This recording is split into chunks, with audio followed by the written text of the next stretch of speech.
Yeah.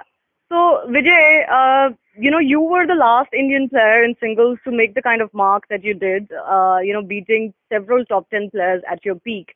Now we've had, after a long time, someone from Chennai itself, Ram Kumar, doing the same to Dominic Thiem, who's like the up-and-coming player in great form. What do you make of this win and, of what this means for this young player? Well, I think this is a fantastic breakthrough for Ram. I think it is something that's been long overdue from our players, and this is something that we need to truly focus on. The importance of this victory that will spur him on to keep this kind of momentum and the quality of play that he obviously would have played to win it in a convincing manner, to continue on. He played a good match in the next round as well, a very good quality match. Little unlucky, I suppose. But I think this should give him immense confidence to kind of make the next level, next jump. And what is your message going to be for someone like him who's done it in his time against the likes of Connors and McEnroe?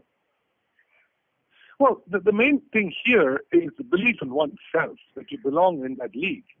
If you play futures and challenges consistently all through the year, then you sort of, it's very difficult to get out of the mindset. I completely understand that you have to play them to be able to get the points to get into the bigger tournaments. Absolutely. But I think on several of the occasions, you kind of have to go with that 50-50 route of playing those tournaments along with qualifying in the 250s and hopefully the 500 eventually, so that you can actually have a shot at these bigger players where the pressure is less on you. Right. I was speaking to the likes of Mahesh as well, who's now the Davis Cup captain, and he felt that, he's training in Spain at this academy, and, let us just let him do what he's doing, because it clearly is working. He's 22. Of course, this is going to give him a huge boost of confidence. What is the next thing that he needs to do right, apart from obviously choosing the tournaments very carefully? I don't think anything different. He's been in the Spanish academy for quite a while now, several years, if I'm right. And I don't think that should change. He feels comfortable with a particular coach. I don't think that should change.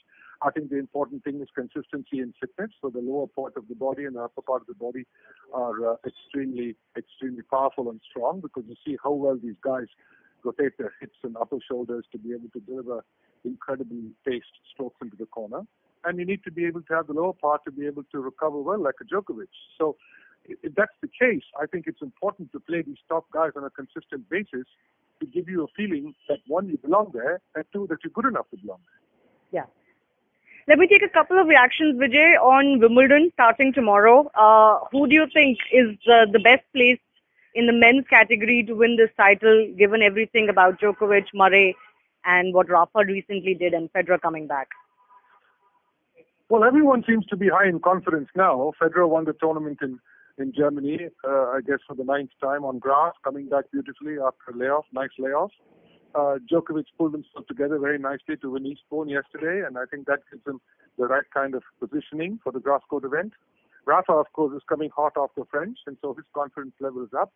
Perhaps only a slight question mark might be Andy Murray, but that again comes down to the first couple of matches in the first week.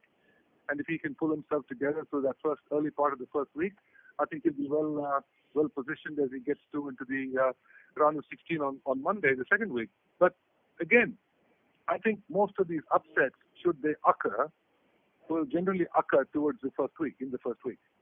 So who's your favorite? Well, I don't think there's no clear favorite on any one of these events. I mean, there never is, because certainly the older players, especially like Roger, as well as he's playing, at the end of the day, he's just a little shy of his 36th birthday. So you're still looking at him playing a strong 5-setter perhaps on a Wednesday, and then being ready again on Friday. It's a push.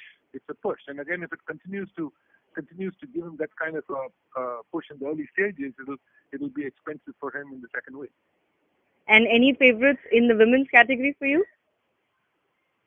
Well, I think now that Serena's not there and Kerber had a bit of a setback in Paris, I think you're going to have to look at a lot more of these young players, the Ostapenkos of the world. And I think they are playing not just good tennis, but believable tennis. They believe that they should be winning these Grand Slams, you know. And Ostapenko rightly said, I won a Grand Slam, I'm a Grand Slam champion, and now I believe that I want more of these Grand Slams. And I think even the girls she beat in the final there, you know, they're all hungry and ready to take out the Kerbers and the Haleps and all of that, you know. So it's going to be an interesting open Wimbledon, and you might end up seeing a completely brand new Wimbledon champion in the women. All right. I think we're done for these questions. Vijay, just hold on for 1 second.